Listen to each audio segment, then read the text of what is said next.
नमस्कार दर्शक बंधु आज भिडटे ओडिशार लक्षाधिक गरीब परिवार खूब गुरुत्वपूर्ण कारण आज आम कथा जाऊे प्रधानमंत्री आवास योजना 2026 सबुठारु नुआ और बड़ अपडेट विषय रे। दर्शक बंधु जो भाई और भौणी मैंने प्रधानमंत्री आवास योजना आवेदन करिसेंती जहां नाम लिस्ट रे आसी नाही किंबा जहां स्टाटस पेंडिंग देखाउची सेमानक मनरे एकमात्र प्रश्न मो घर मिलिबो कि नाही।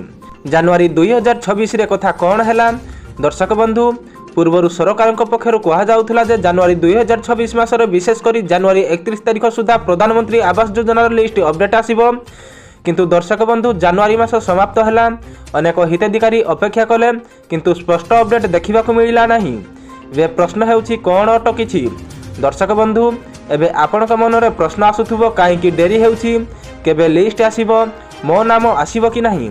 तेणु दर्शक बंधु आज यही भिडियो रे आमे स्पष्ट सूचना देबु मंत्री को निज वक्तव्य आधार रे सटीक सूचना देबाकु जाउछु।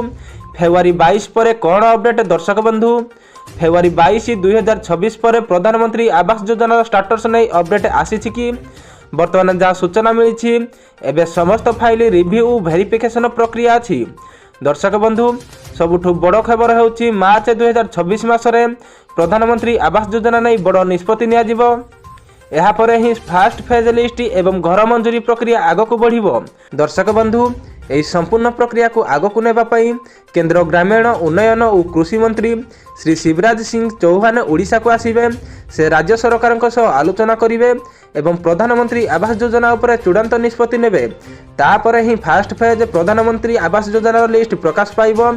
दर्शक बंधु यदि आपण प्रधानमंत्री आवास योजना आवेदक एबे आपण को केवल अपेक्षा करने को पड़िबो। निज डॉक्यूमेंट रेडी रखंतु।